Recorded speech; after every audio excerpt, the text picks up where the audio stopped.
சுய ஆளுமை. வணக்கம் நண்பர்களே.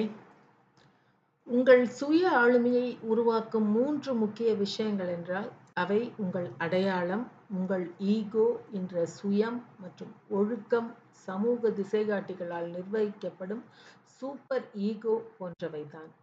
உங்கள் அடையாளம் என்பது உங்கள் பரம்பரையிலிருந்து மரபு வழியாக வருவது. இதோடு ஈகோ என்ற உங்கள் சுயமும், உங்கள் சூப்பர் ஈகோவும் இணைந்துதான் உங்கள் ஆளுமையை உருவாக்குகிறது. இதில் மோசமான ஈகோ எங்கிருந்து வருகிறது?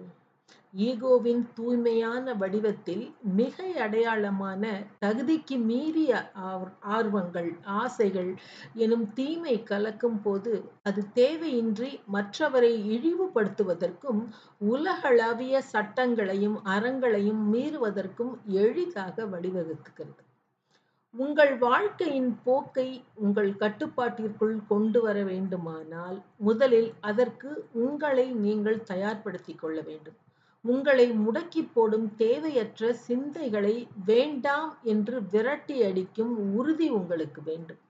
உங்கள் வாழ்க்கையை அடுத்தவரின் விருப்பத்திற்காக இல்லாமல், அதாவது அடுத்தவரின் சுயநலத்துடனான பேச்சுக்கு செவிசாய்க்காமல், உங்கள் சொந்த முடிவுகளின் பெயரில், உங்கள் சுய முன்னேற்றம் சார்ந்த வகையில் வாழும் அந்த தீவிர இச்சையை உங்களுக்குள் விதைக்க வல்லது.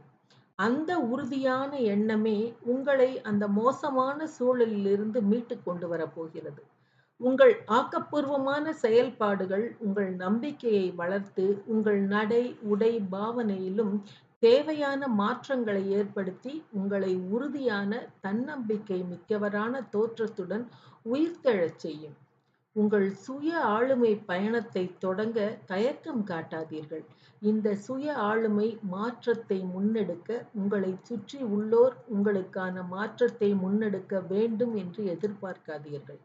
உங்கள் மாற்றத்தையும் புதிய தோற்றத்தையும் உங்களைச் சுற்றி உள்ளவர்களால் ஏற்றுக்கொள்வது எளிதான காரியம் அல்ல என்றாலும், உங்கள் சுய ஆளுமை அவர்களை ஏற்றுக்கொள்ளச் செய்வதோடு ஒரு கட்டத்தில் உங்களை பாராட்ட வைக்கவும் செய்யும்.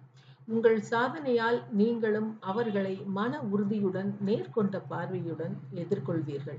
உங்கள் மாற்றத்தை பொறுமையாக கவனித்துக் கொண்டிருங்கள். பரபரப்பும் அவசரமும் கட்டாயம் வேண்டாம். தோல்வியை எண்ணி அச்சம் கொள்ளாதீர்கள். எக்காரணம் கொண்டும் நீங்கள் மனத்தெளிவுடன் தேர்ந்தெடுத்த உங்கள் பாதையை விட்டு விலகாதீர்கள். நீங்கள் விரும்பிய முடிவு வரும் வரை நம்பிக்கையை இழக்காதீர்கள். உங்களுடைய தேவைக்கும் விருப்பத்திற்கும் முன்னுரிமை கொடுப்பதில் எந்த தவறும் இல்லை என்பதையும் நம்புங்கள்.